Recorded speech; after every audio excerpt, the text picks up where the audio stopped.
This week on the show, we are joined by none other than Alex Lifeson.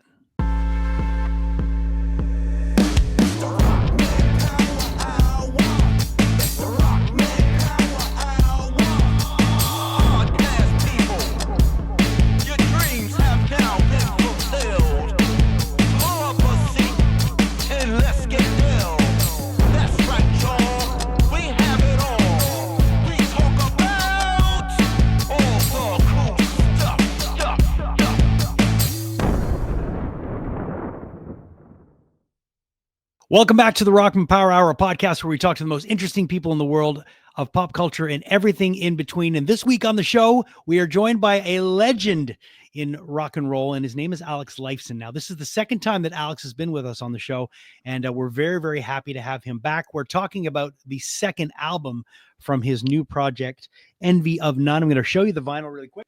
This is the new album, and it is released as of now. We are hoping that we are going to get some live dates and get to see some of these songs performed the right way, live, because let's face it, the recordings are incredible and everybody wants to see this band perform. We're going to get to the bottom of that, and we're going to find out a lot more stuff from Alex when he joins us. But let me bring in my co-host, Ryan Stick. Ryan. Hello. How are you, my friend? I'm I'm really looking forward to this. I'm kind of in a rush for this interview to start. Really? Oh, fuck, that's such a bad joke, dude. I just thought that. Oh my God. That's really fucking My bad, friend Marco says something like, "Oh, that's a punny Thursday joke." And this episode comes out on a Thursday, so bring on puns. Yeah. We'll listen, I'll give you that one. You can have it. Hey, Alex Lifeson's been on Trailer Park Boys. If anybody has a good sense of humor, it's that guy. He's got a great sense of humor. He's special. He's Canadian royalty. He's rock and roll royalty the world over. And the fact that we've had him on the show now, this is our second time. Very, very grateful for that. And I'm excited to get to talk to him again. I want to just bring quick attention to all of you. If you're joining us for the first time, thank you so much for subscribing. You can find us on YouTube. You can find us on Facebook. You can find us on Instagram. You can find us pretty much anywhere. We need a keyword in the Rockman Power Hour, anywhere you stream audio. And your support means a hell of a lot. If you don't listen, then we're just talking into a vacuum, which we probably would do anyways, but it's always nice to get feedback. And thank you for supporting, because it's important, right? It's nice to get people telling you they like what you're doing. Yeah, this is like a really expensive, like with the cans and the strings and us just talking to each other like this. Yeah. But loud enough where we're trying to disturb the neighbors. This is a very technologically expensive version of doing that. And thank you for being an audience and not throwing tomatoes and other vegetables. Why did they used to do that? Throw tomatoes? There's probably a meaning behind it. Let me see if I can find it. I guess maybe it was rotten vegetables or something, but I'm sure it had something to do with. Okay. There's tomatoes to go around. What does it mean to throw tomatoes? Today, throwing tomatoes considered a symbol of disapproval, and it's often used to express dissent or ridicule. Okay. Okay. There's a history. That would explain the rotten tomatoes on that website that people pay. Back in the Elizabethan era, audiences would throw them at actors who gave bad performances. But did you know that this practice was often staged and used as a form of audience participation? It wasn't until the 19th century that throwing tomatoes became an actual act of protest, often used to express political dissent or social outrage. Today, throwing tomatoes is considered a symbol of disapproval and is often used to express dissent or ridicule. Now, can you imagine if you just had some tomatoes on you all the time, you just started throwing them at people? Yeah. Like if someone threw a tomato at me, I would fuck them up so badly. True story, actually. Before I lived in this area, I was walking in Côte St. Luc once, and it was like when I was like 18 or something, and I was walking with an ex-girlfriend that I had dated for a year, and we hadn't had a conversation since we broke up. And as we were walking, someone threw as hard as they could an egg in the back of my head from a zooming vehicle. And she burst out laughing. And I always remember that. Be like, oh, that's kind of awkward. I'm talking to my ex. Slam. Just an egg in your head. Yeah. Was it Halloween, like Matt Night or something like that? I don't even think so, man. I think it was just general buffoonery. But yeah. That's the one and only time I've ever been pelted myself as a human with an egg, and it was behind my back. Yeah, it's pretty shitty. Anyways, Yeah. thanks for not throwing eggs and tomatoes. I would at have us. preferred a tomato, to be honest. And thanks for subscribing. Yeah, so Alex Lifeson needs no introduction. I mean, the guy's a legend, a rock and roll Hall of Famer. I'm sure he's in the Canadian Rock and Roll Hall of Fame, if there is one, Canadian Walk of Fame. I all think that he stuff. is the Canadian Rock and Roll Hall of Fame. Yeah, and he's in the Rock and Roll Hall of Fame, and Yeah. he's also a really nice guy, just a really, really good guy, and it's just an honor to be able to spend any kind of time with him. So Andy Curran was supposed to be joining us as well from the band, but unfortunately he didn't connect with us, which kind of sucked. But hopefully we can have him on too at one point. Yeah, so what's interesting, everybody, in the interview you're about to hear is that we are kind of waiting for Andy for a minute, and Jason started talking to Alex about this amazing stuff. And you know what? Sometimes you push the record button instinctually, and I did, and I'm really glad I did. So you're going to get to see a little bit behind the scenes of what it's like before we usually push the start button, and it's something to behold. So check it out. So without any further ado, check out our conversation with Alex Lifeson.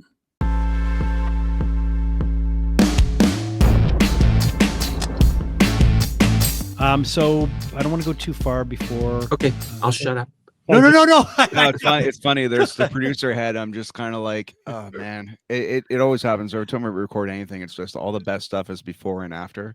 And then you push the record button. You're like, hey, remember that magical 5 minutes we all randomly had? You're right.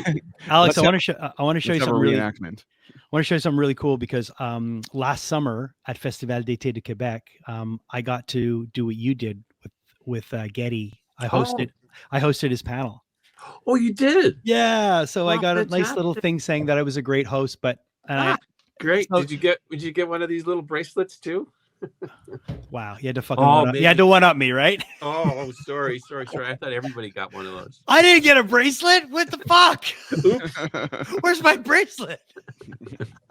No, I maybe they were probably out of them. That's it.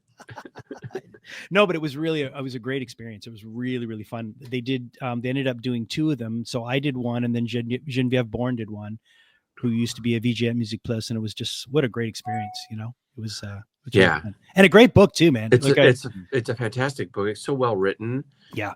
You know, having Daniel Richler as his ghostwriter.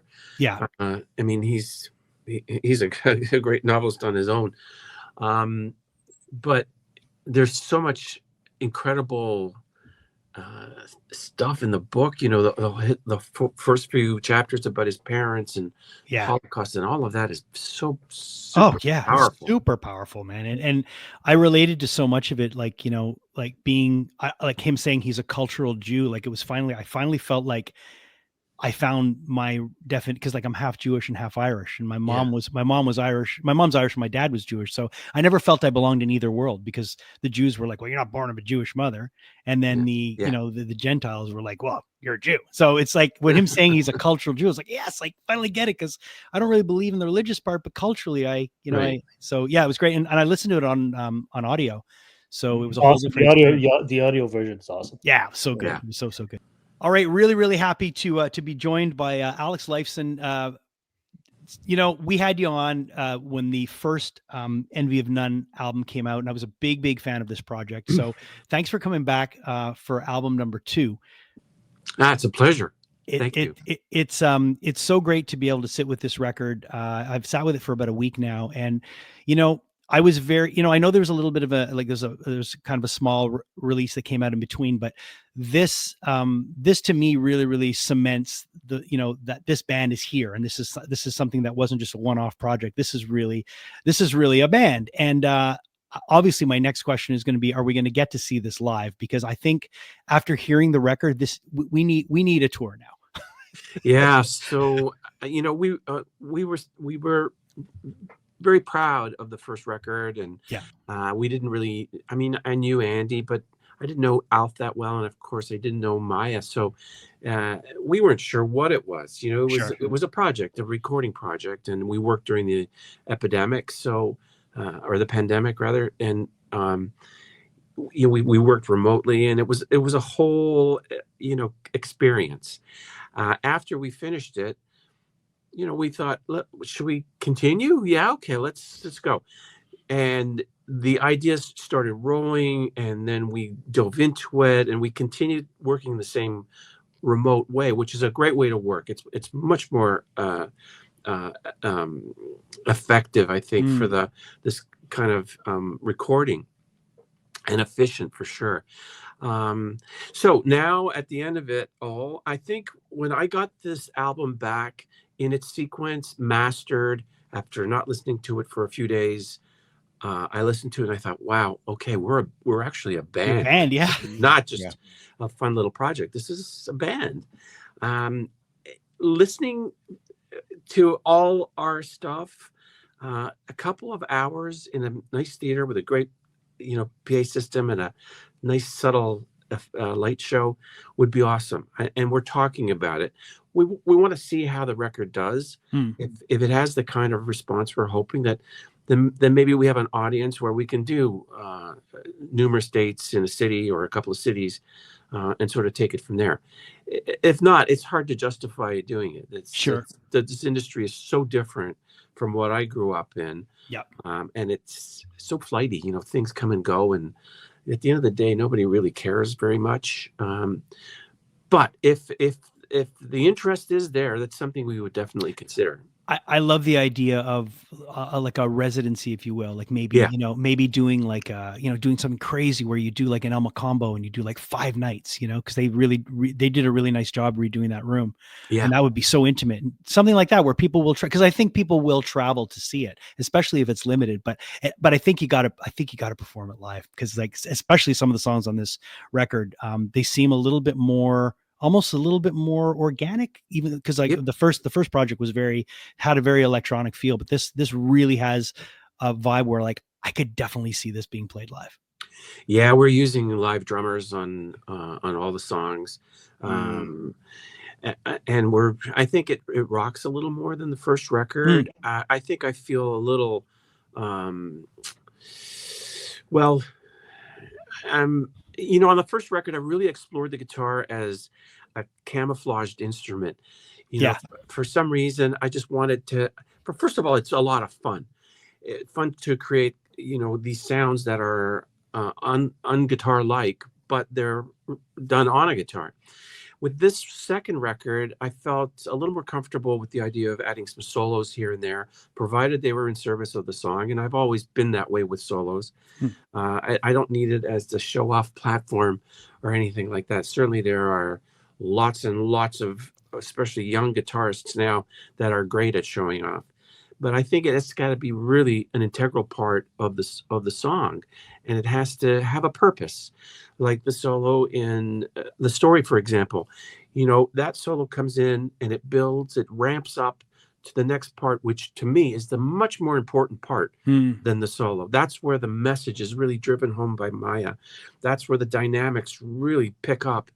And the solo does its job by leading into that and creating this emotional value that's exploited by that next part. So it's all about the song and the balance of the song. So I got to be more of a traditional guitar player, I think, on this record. And not the only one. Alf's a great guitar player, and even Andy throws in a couple little guitar licks here and there on some of the ideas that he has. So it's nice to have a nice balance like that. I really, really like the album. I was listening to it today when I was walking my dog, and sometimes when I get around this certain bend, I'll think about my life and just, have I accomplished enough yet? And I kind of go home with a little bit more anxiety of, I got to get home and do all this stuff. But this album is oddly soothing. And I was walking and I realized it changed the way I walk. I almost felt like not I was walking in slow motion, but I wasn't in a hurry.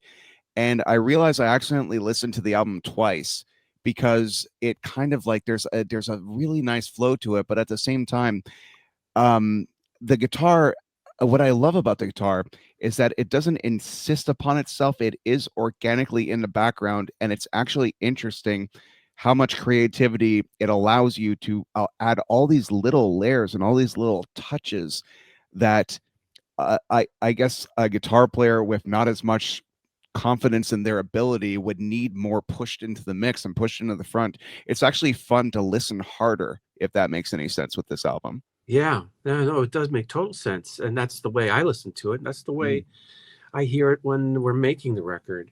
You know, that everything has to have a purpose, and it's wonderful to be able to create all these guitar layers Mhm. that really have an important job without, taking up too much attention.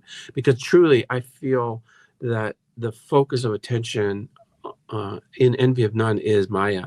Mm. Maya is such a unique singer, but the way she expresses herself, her lyrics have taken a new turn. Like there's something about her lyrics that are so relatable for everybody, even for this 71-year-old man. I relate to so much she says. You're talking about feeling of anxiety and angst and all of this stuff, and it's in her words because she has lived that. It comes all from her soul. She's done a lot of growth in these last couple of years, especially through the making of this record. Yeah, you hear it. You really do hear it. And it's not just a technical thing with her voice, because it is that too. She's a genius when it comes to recording her vocals. You work with vocalists, you get 5 tracks of vocals, the main vocal, a double, and a couple of harmony tracks. She sends in 20, 30 tracks of vocals. She has such a clear picture Yeah. of the way she wants her voice represented, not for her, but for the song.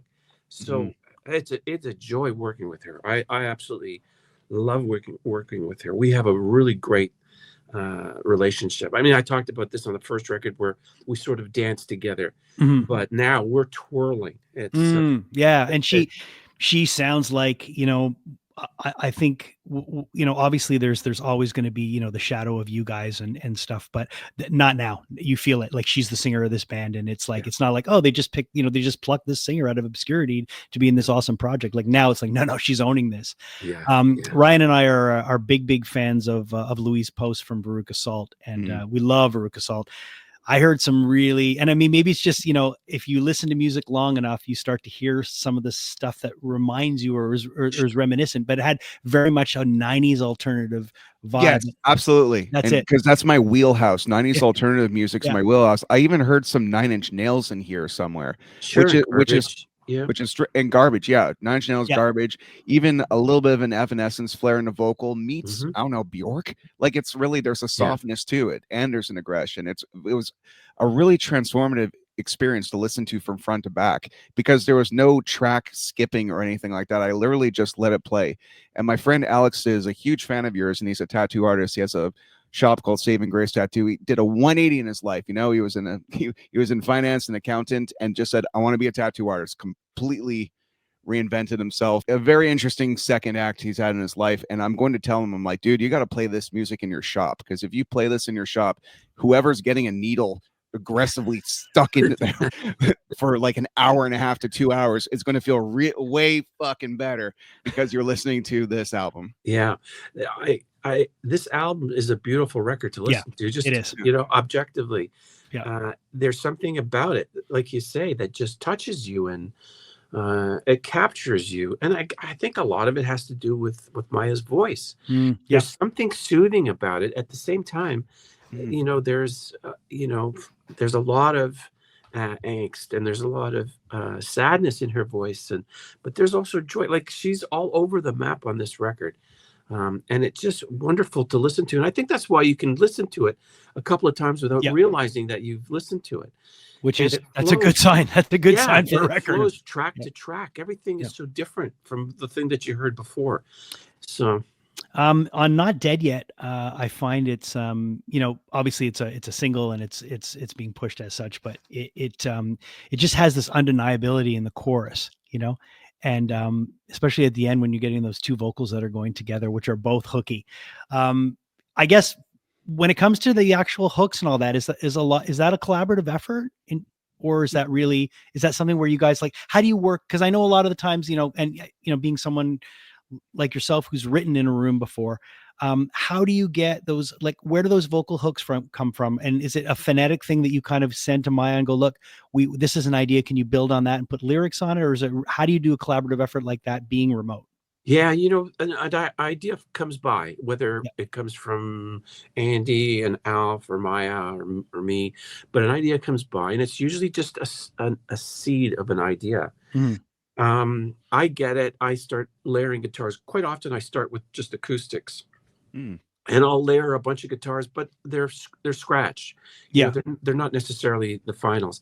Then it goes to Maya, and then Maya does scratch vocals. Mm. A lot of times based on what I've done, and I'll take it somewhere else. Comes back to me, then I hear what she's done. Then I redo my guitar stuff and start looking at finals.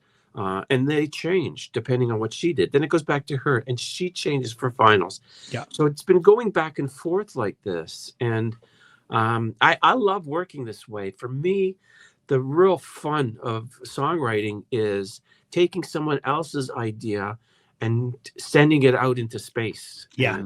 And completely shocking people I work with for not expecting something like the thing that I've done. They think it's Alex from Rush, blah blah blah blah blah. But I like to turn it around a little bit. So it's been a really really super effective way, and the songs from their seedlings are so radically different by the time we finish them. Like Not Dead Yet, that was great with the funk, and it was really a lot of fun getting into that funky groove.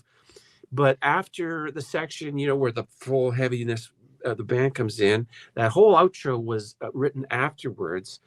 And that was throwing around these ideas. And I had this idea about a James Bondish kind of theme towards the end.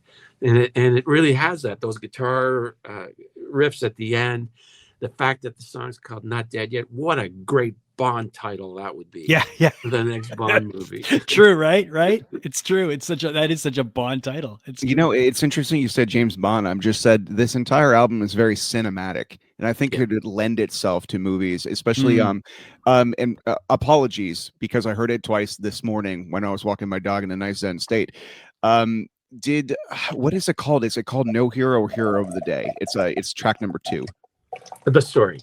Hero of the Story. I love that song.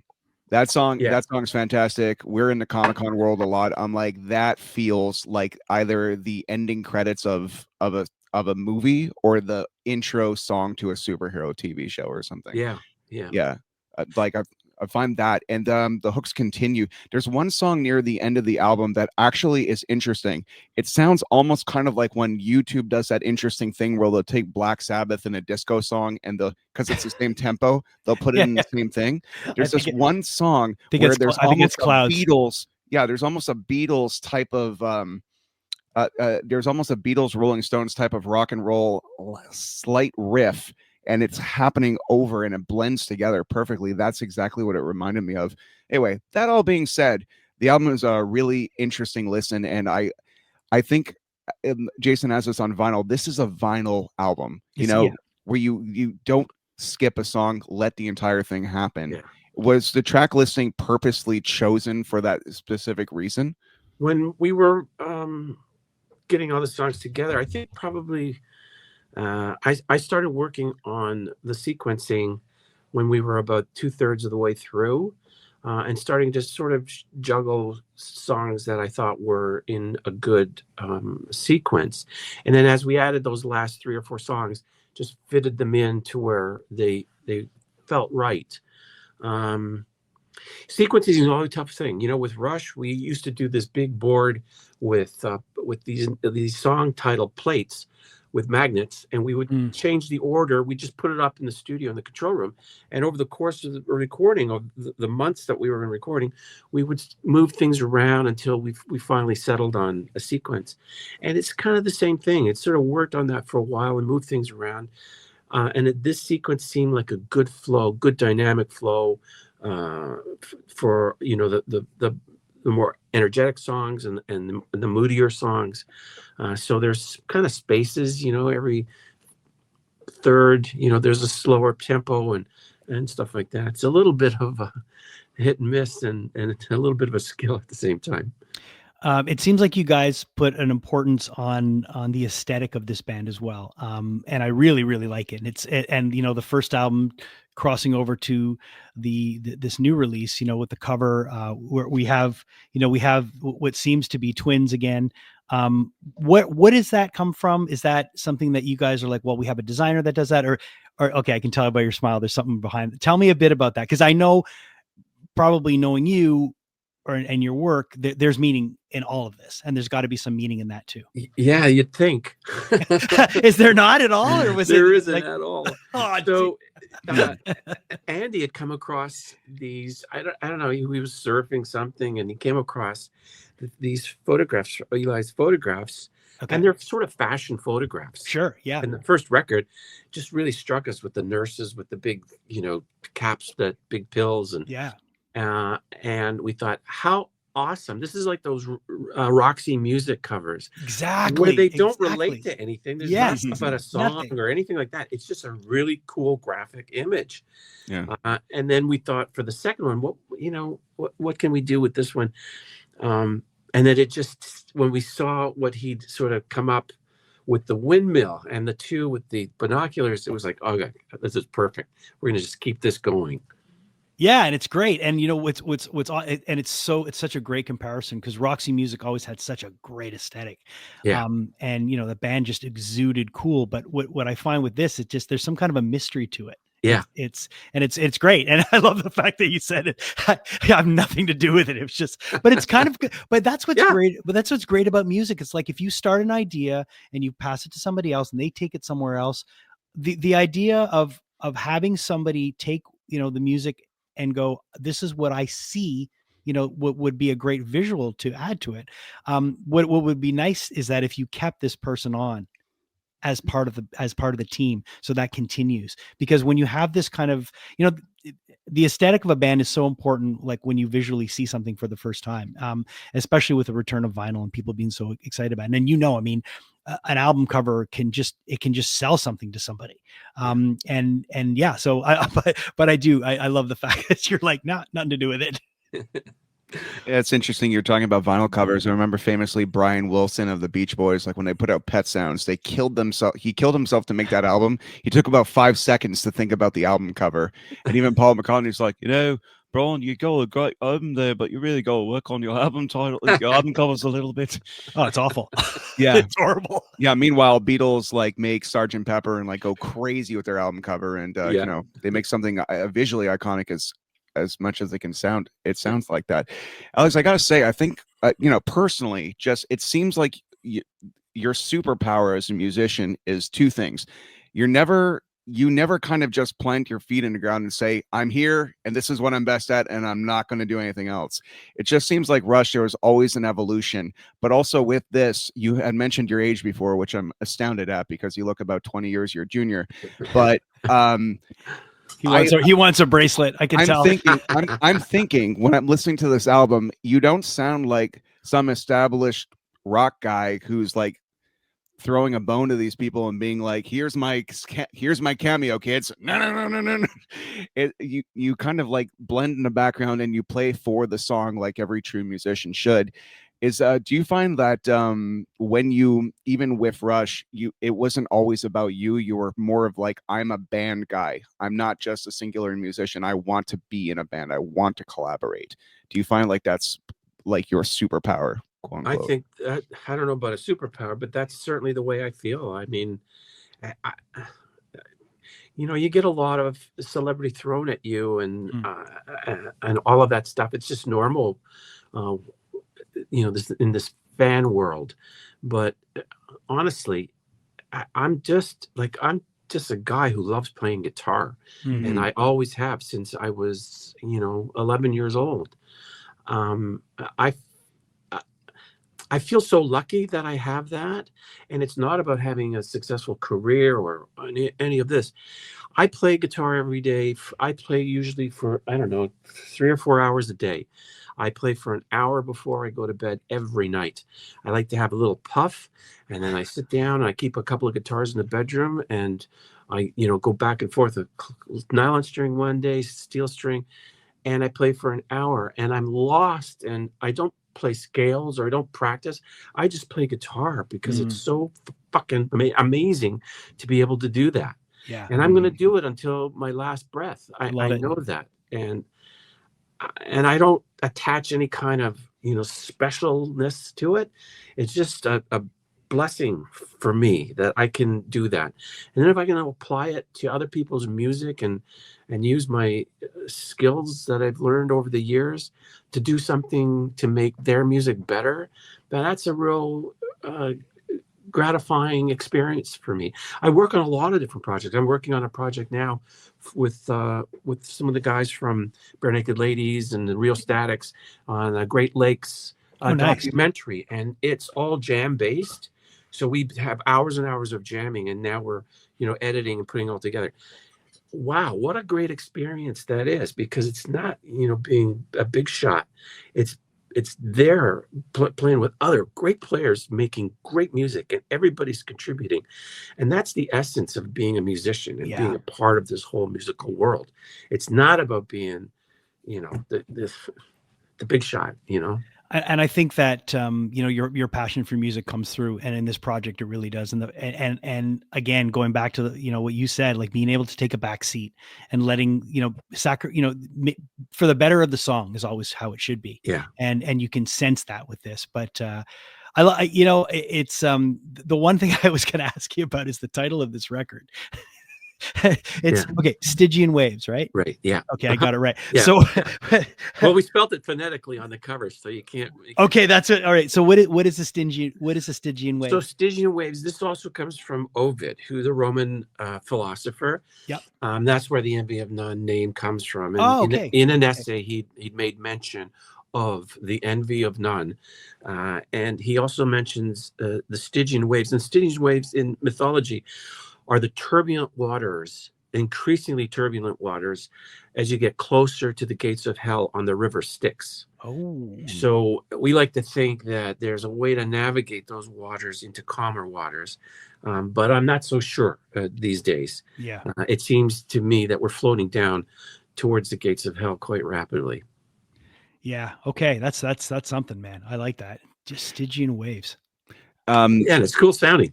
No, it is cool, but Very when I hear cool the meaning behind it, it's like, dude, that's great. I mean, again, that's not at all what I would have expected that to mean. It's great. So on this show, we like to talk about fun stuff. We have a few more minutes. I want to ask you, we work in, the Comic-Con realm where people come from all over the world because they love something so much they're willing to line up for it. What's something that, besides music, what's something you're a fan of, whether if it's a TV show or I know you have a guitar collection, as I can see, but do you collect anything else? I actually auctioned off 60 guitars a couple of years ago. Remember that. The bulk of my all my a lot of my favorite instruments for charity. And I thought, I'm just at a stage in my life where I'm trying to get rid of things. Sure. In terms of collecting, we sold our house in the country, the guitars. I had a bunch of cars, and I sold everything. And it's nice to get a little leaner. And these things, at the end of the day, are not that important. They're kind of cool, fun things to have for a while, but then become a burden. So I've been sort of cleaning things out. I like playing golf. I don't know why, because it's such a terrifying sport to play and heartbreaking on so many levels. Maybe you should listen to an Envy of None record when you do it. I recommend hey, it's good great idea. for anxiety. I'll try that. Yeah, I'll try that instead of Rammstein. You're not going to be doing well if you're listening to that when you're playing golf, man. That does not go well with golf. No. Yeah, I don't know. I think there's a lot of things that I'm into, but nothing that's overwhelmingly taking, over my whole life. I've really, I had some health issues, and I'm trying to get them sorted out. I went to a clinic in Austria in January, and they really taught me how to eat, what to eat, when, and it's been life-changing for me. I've lost a lot of weight, but I feel good. I cook my own food. Everything's organic, and I've cut down meat. I don't really drink. Occasional glass of wine, but I don't really drink. I don't drink spirits, and I just found that health is something that you have to dedicate yourself to Yeah. every minute of the day, because we're all fundamentally lazy people who don't want to do things we don't want to do. And it's fun to eat pizza all the time and have burgers and fries and all of that stuff, but it destroys your body in the long term.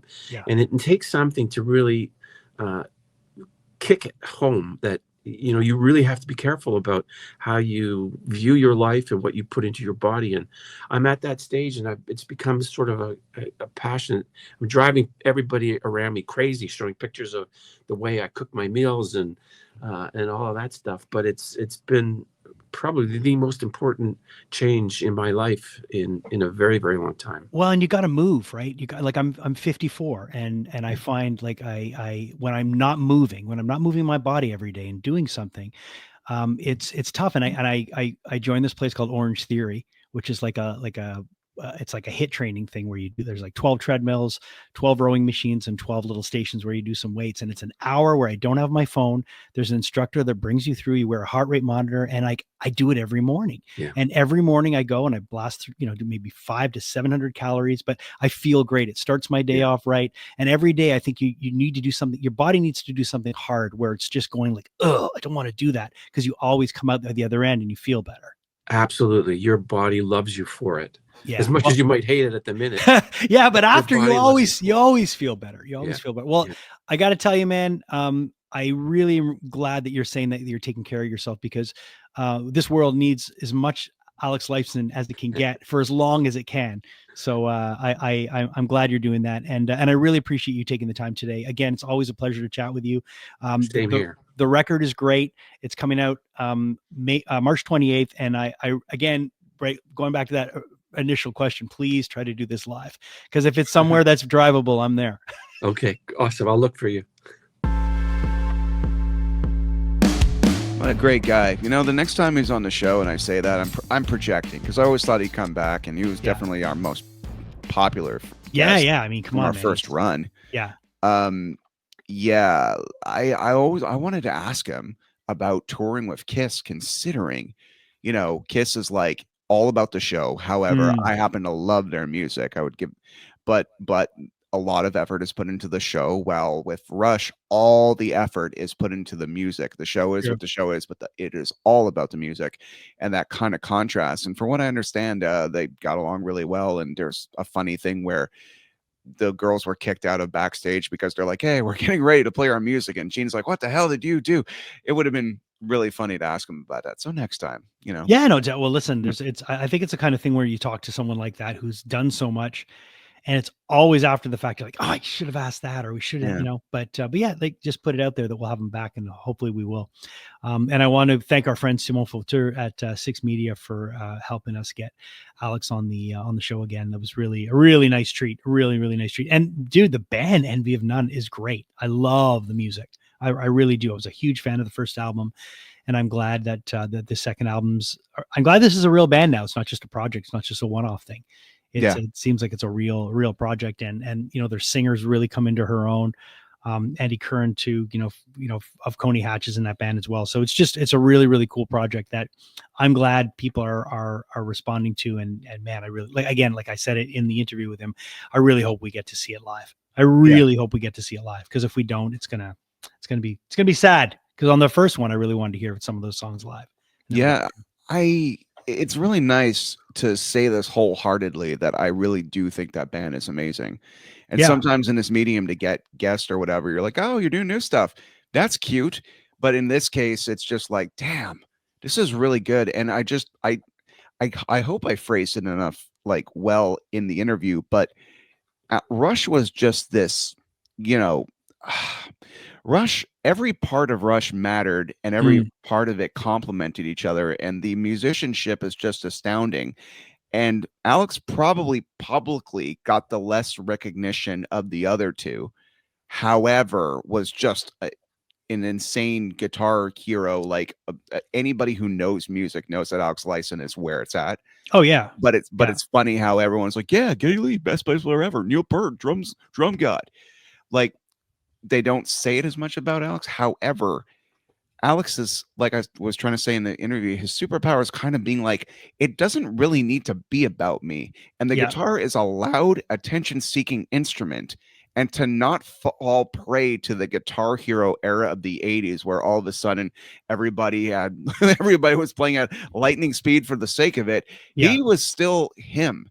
And Yep. good for him for that, because it takes a lot of self-esteem to have in yourself to not make it all about you. And I think it's admirable the way he's handled his career, considering how good he is. He doesn't walk in a room and demands you to know how good he is. And I can't say that a lot about some other rock stars. Yeah, he's special, man, and and I think what makes him special is the fact that he really does not act it. You know, No. he makes it. You're right. He doesn't make it about him. He makes it about the song and about the music. And I'm sure he's the kind of guy that if you're in a writing room with him, it's like it's about the song. It's about getting the best possible song. And I think that was what Rush was. Let's make this the best it can be, and the sum of all its parts is important. You know, the three of us are what matter in this band. And it's all of us, and no one's, and that's one of the reasons why I don't think you'll ever see Rush really do Rush without one of those guys being there. Do you know what I mean? Like, yeah, they might end up doing some live shows and have someone playing drums, but Rush is those three guys. And I think it's like the Beastie Boys. You know, when MCA passed away, there was no more Beastie Boys because the Beastie Boys were those three guys. And there was you couldn't replace them. They weren't interchangeable. And some bands members are interchangeable, but not Rush. There's no way.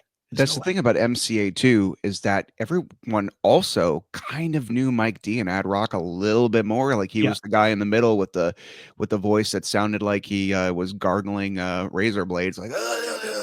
But the more I read about this book, it's this giant Beastie Boys book, the more I realized like they called him the James Dean of the Beastie Boys. Like he was just this brilliant, quiet, rebellious, like.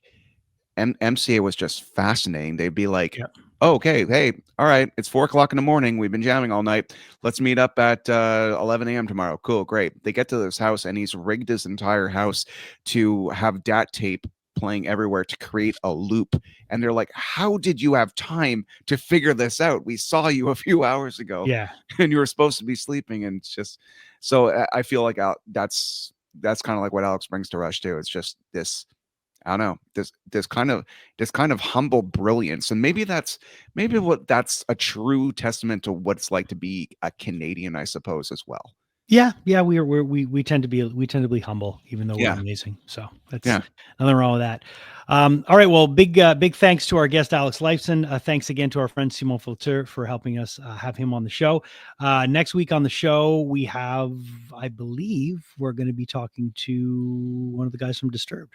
Ooh, I know we got to talk to Dan from Disturbed when they were in Montreal. So I think we're going to be talking to Dan. Yeah. And we've got a lot of other great stuff coming. Make sure you like and subscribe, please. Go to our YouTube channel. You can also find us on Facebook and on Instagram to follow up with the latest. And we really, really appreciate all of you for joining us. And until next time, we'll see you on the Rockman Power Hour.